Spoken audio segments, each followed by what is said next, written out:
እግዚአብሔር አምላኸይ ምስጋና ክብሪ ዕቤት ስግደት ንስምካ ይኹን። እግዚአብሔር አምላኸየ ስኻሰና ኢኻ ምሕረትካ ዘለዓለም ይነብር። ቅዱስ አቦ መንፈስካ ከደግፈኒ ግላኻ ኣብ ቅድሜኻ ደው ኢሉ ኣሎ። ሰትግፈኒ ክትሕግዘኒ ኣቕዲመ መስግነካ ክትፈትዎ ወድኻ ብስም ኢየሱስ ኣሜን። እዚዩ ወንጌል ሰላም መልዓለም ኣገልግሎት ወንጌል ሰላም ወንጌል ብስራት እዩ። ንየማን ጸጋም ንነይ ዘይብል ጽኑዕ ዕላማ ዝሓዘ 1 million souls for Christ. One soul in one nation at a time,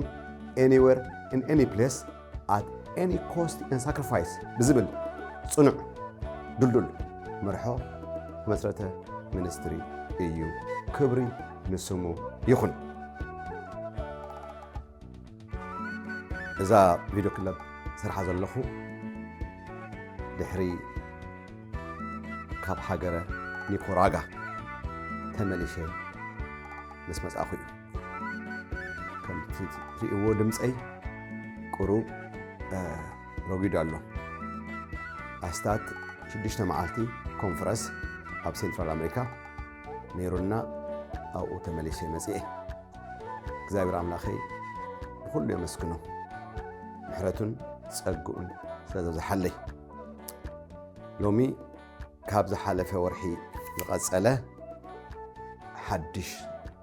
ትምህርቲ ፈሪሓ እግዚአብሔር ፍርሓተ እግዚአብሔር ዝብል ይኸውን። ከምቲ ዝሓለፈ ኣብ ዝሓለፈ ዝበልክዎ ሓለፈ ኩሉ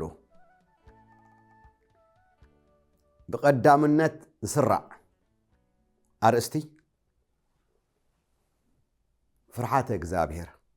ፈሪሓ እግዚአብሔር። እዚኣ እንተዘይሃልይኳ ዝኾንካኹን ቀሺ ዲኻ መምህር ዲኻ ሃገር መራሒ ዲኻ ፖሊስያ ዲኻ ነጋዴ ዲኻ ሓረስታይ ዲኻ ዝኾንካኹን ወላ ሓንቲ ገለ የብልካን። እዚኣ ፈሪሓ እግዚአብሔር ፍርሓተ እግዚአብሔር ናይ ጥበብ ኩሉ መጀመርታ ናይ ፍልጠት ኩሉ መጀመርታ ኢሉ ንጉስ ሰሎሞን መንፈስ ኣምላኽ ተደሪኹ ኣብ ምሳሌ ምዕራፍ 1:7 9:10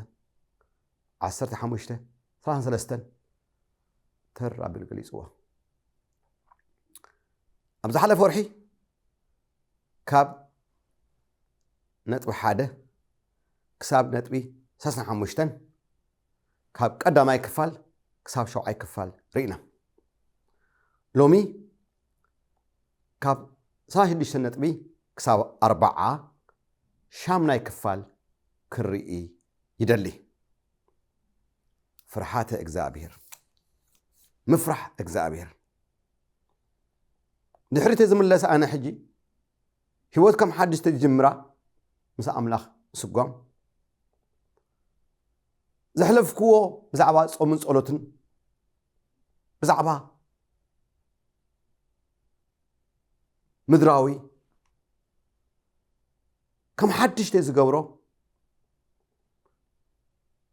ቀትርን መዓልትን ብጾምን ጸሎትን ሓንቲ ነገር ሃበኒ ምወልክዎ ፈሪሓ እግዚአብሔር ንኣምላኽ ትፈርሕ ልቢ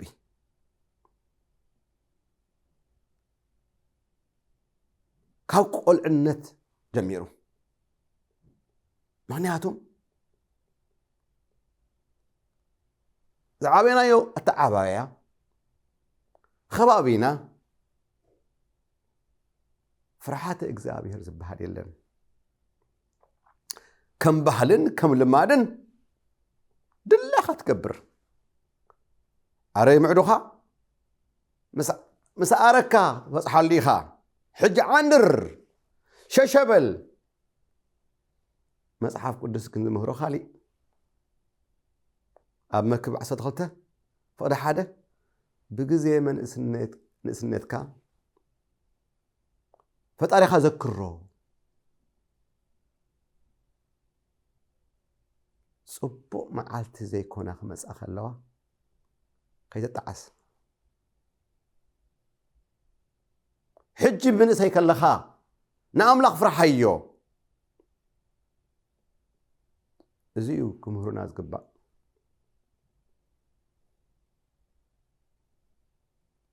سلازي تام بل نت بيساسنا 4 ساشدشتي قرتا ساشدشتن ام مثالي معراف كلته كاف قد حادث كتاب شدشته قداميتي كاب حادث كاب 4 فرحات እግዚአብሔር تستوعل نفلات أملاخ تركب زحبراين فقد حموش تمس مساقنا ازي مسكبركا شعو يبلنا دحراي شدشتي مسمو فلتأتن طببن زمصخا أملاخي نزي أدلية نزي أدلشة مرحي هاجر خون حدار زجبركا خون زي جبركا أبي تمرتي أب سرح أب كل مداي أب كل شنخ زي آيات أقول فيه زي آيات هقندي دحراي كنرينا بذا مسلا غيرنا ስለዚህ ካብ ሓደ 4 خنبو ወደየ ይብል ጓለየ እዝንኺ ናብ ጥበብ ምእንቲ ከቀልብ ልብኻውን ናብ ምስተውዓል ምእንቲ ኪደንን ኢልካስ ፍልጠት ትገብሮ ነገር ማለት እዩ بمستوعال تقول نجار مالتي نقالاتي أنت تقبل كايو نتزازي مساخة أنت أرنب كايو أوه نأمره أنت تسوي أخيا فلتأت كلوكا مستوعال كلوكا تباب كلوكا نأملاك تفرح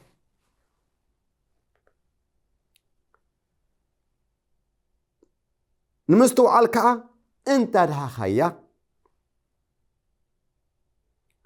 كم نبر غيركا انت دل خايا كم نحبو مزغب غيركا خا هالو انت بالكايا شو انت يخوني نفرحات اغزابر كتستوعلو نمفلات املاخا كترخويخ معس نقالاتو تقبل كايو تزازي كا مسخا انت ارنب كايو نأمرو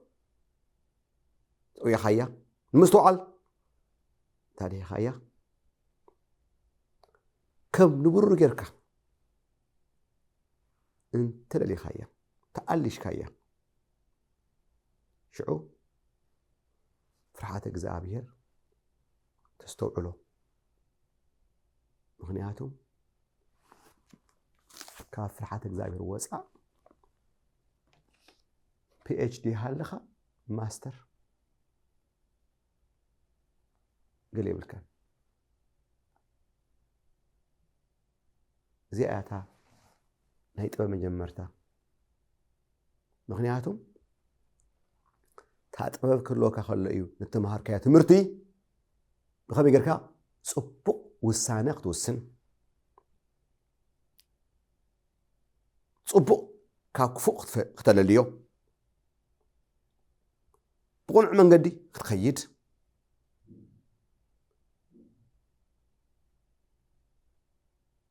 فلتأتنا وحد سلازخوانه صبق وسانه توسن أب نابرا أب سرح بيت مرتي أب حدر أب كل شنخ زي أتدليك زي طباب فلتأت مستوعل هوت كل ذا اللوائي فرحتك زابير سلازي خنبو خلنا كميجرنا نتعطباب كم نرخبه تفرحتك زابير تمرحنا يحبرنا له أسئلو أب معرف حدا سران شعات المثالي فلتأت سلازي آبيو سلازي سألو يغلطا فرحك زابير سلازي مرزقو يقولنا حدا ኤቲኤስ ነይሩ ኣምላኽ የለን ዝብል ተማሃርኩ ዝብል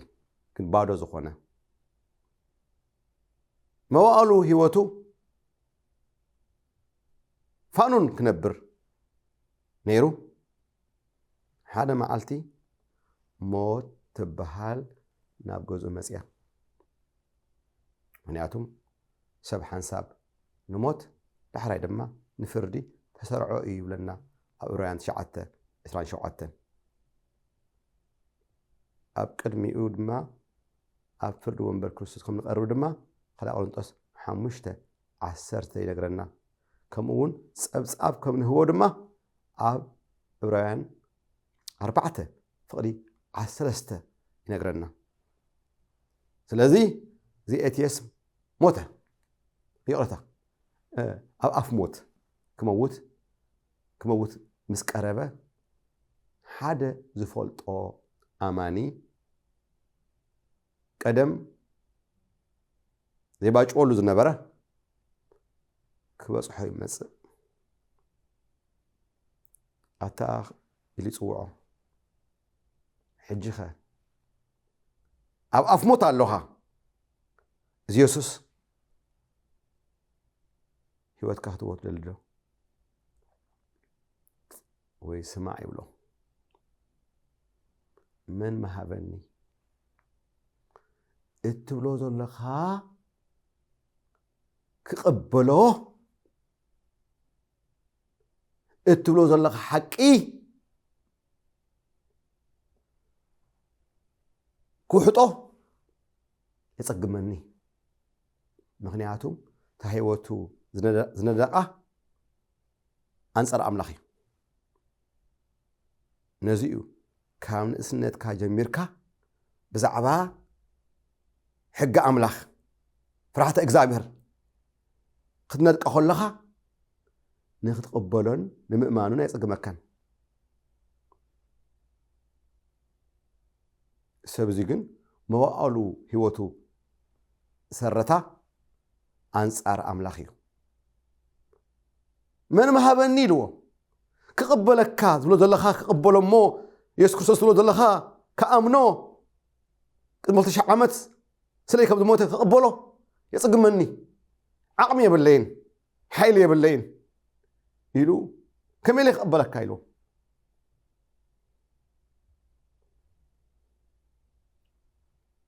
نزيو فلتأت سلو فرحات እግዚአብሔር ስለዚህ መረጹ ትመርጹ ኢኻ ማለት መሪጽ ኢኻ ንኣምላኽ ፈርሐ ንኣምላኽ ስዕወ ክፈርሐ ኢልካ ትመርጾ ጉዳይ ክትመርጾ ኣለካ ኣምላኽ ምርጫ ስለዝሃበካ ፈቲኻ ኢኻ ንኣምላኽ ስዕወ ኣምላኽ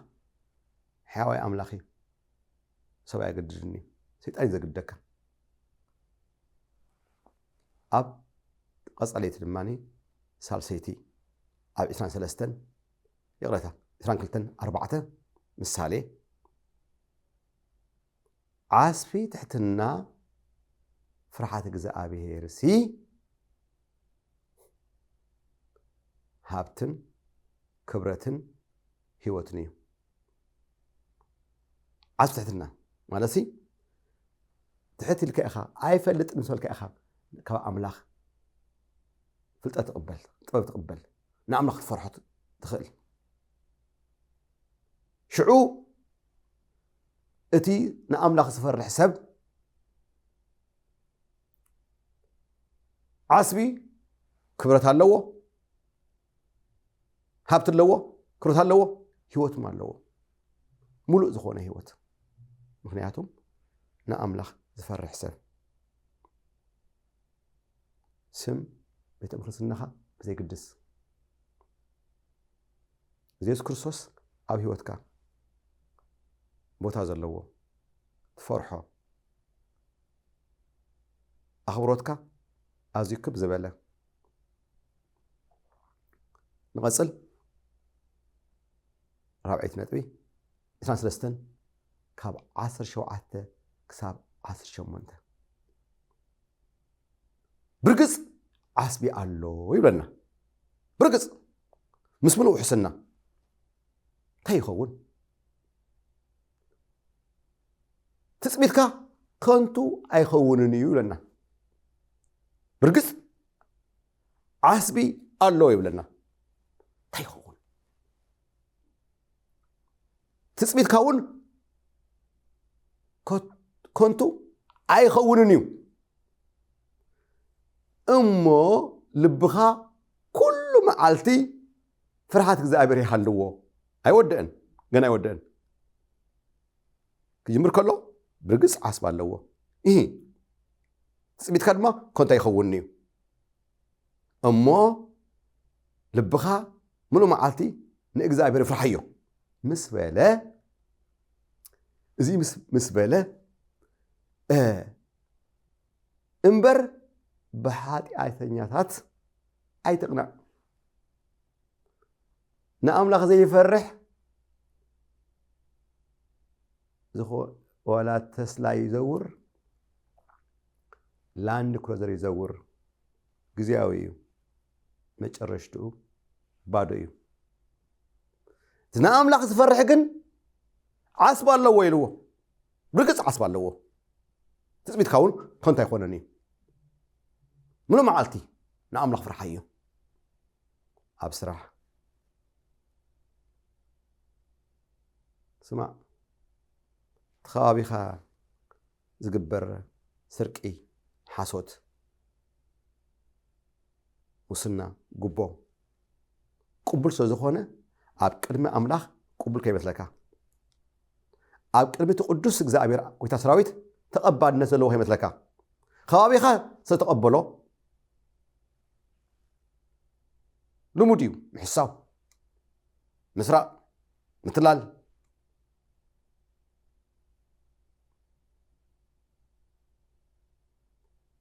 أب كرم أملاك تقبلنا يقولون منو معالتي نأملاك فرحيو بتم تري أمد الله حد أثنيات أي تغنى أي مسلكة موداتهم بادئ جيب لنا قصيدنا مجرشا معرف مجرشا نتبي مساي 4 فديسنا حدن ودي يجيب لنا قاليه نእግዚአብሔርን ንንጉስን ፍርሐዮ ምስ ዓለወኛታት ኣይትጸምበር ይብለና እዚ ንኣምላኽ ፍርሐዮ ንጉስ ፍርሐዮ ንጉስ ንኣምላኽ ፍርሕ ንጉስ ማለት እዩ እንበር ነዚኡ ምስ ዓለወኛታት ኣይትጸምበር ዘለ እቲ ንጉስ ዓለወኛ እንተኮይኑ ንኣምላኽ ይተመልኽ ብለካ ኸል ሽዑኻ ከም በዓል دانيال كان بعل تم إبراهيم 3 إبراهيم دوتبل نأملاخ الزارب دلقن نأملاخ تفرح نقص كان بعل نقص داويت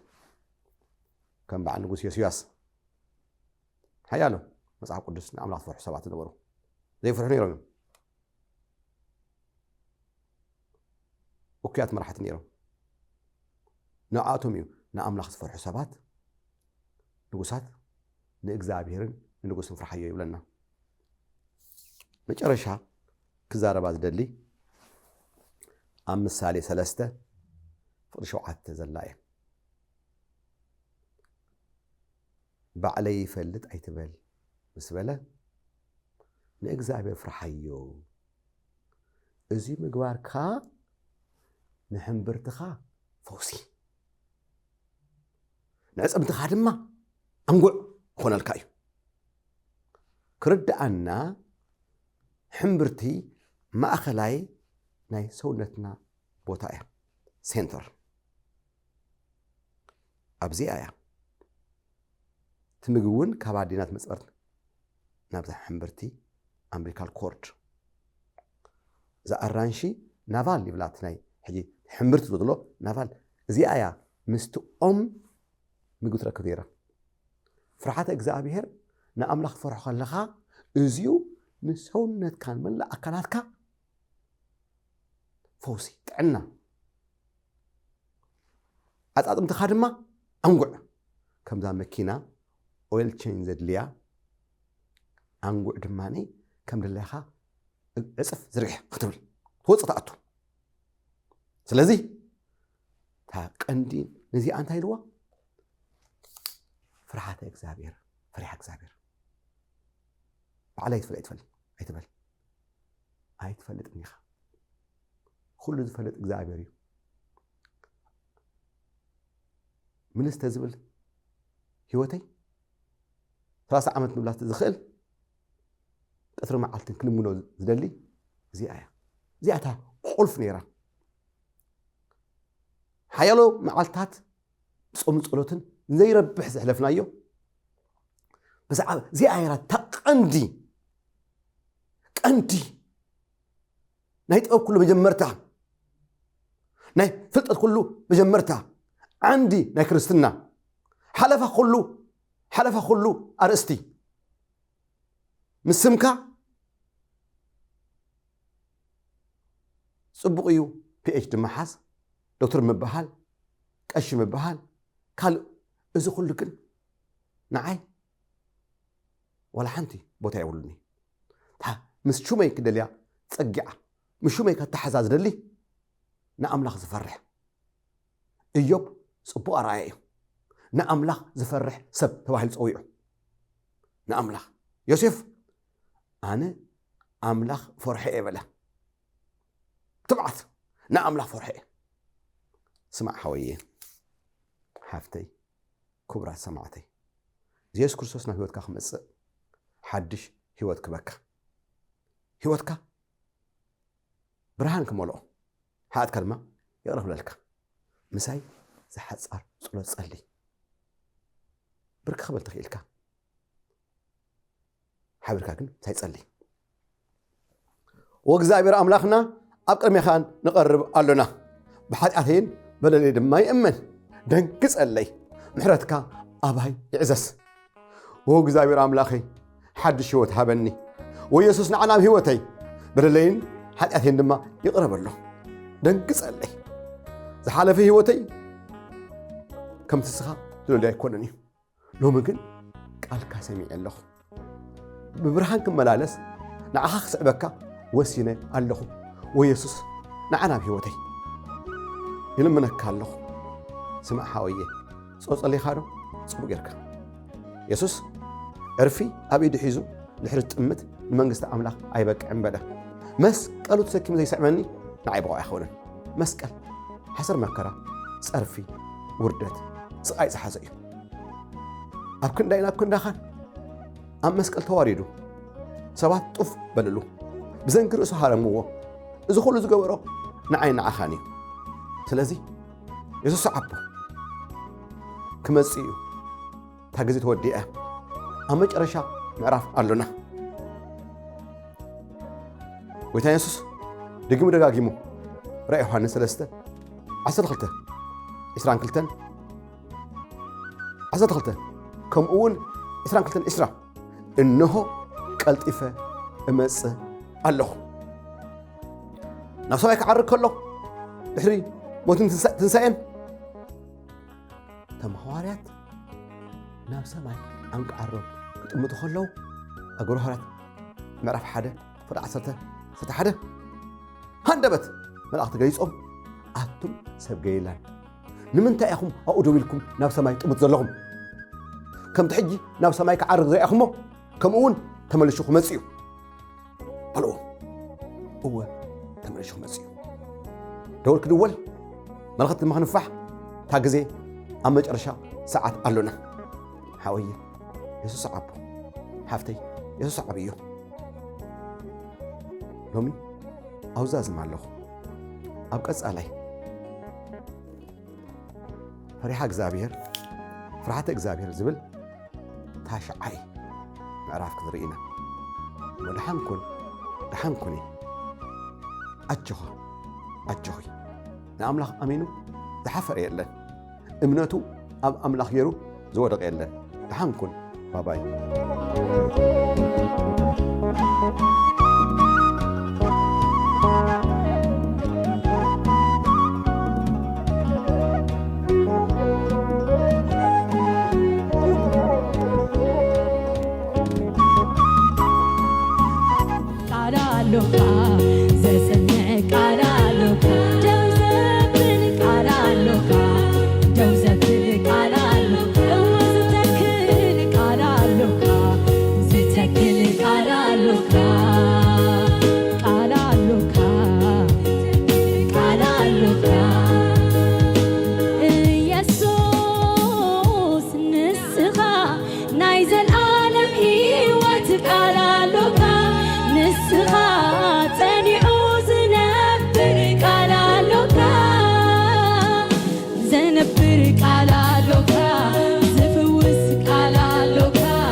ዘሳግር ቃል አለው ደው ዘብል ቃል አለው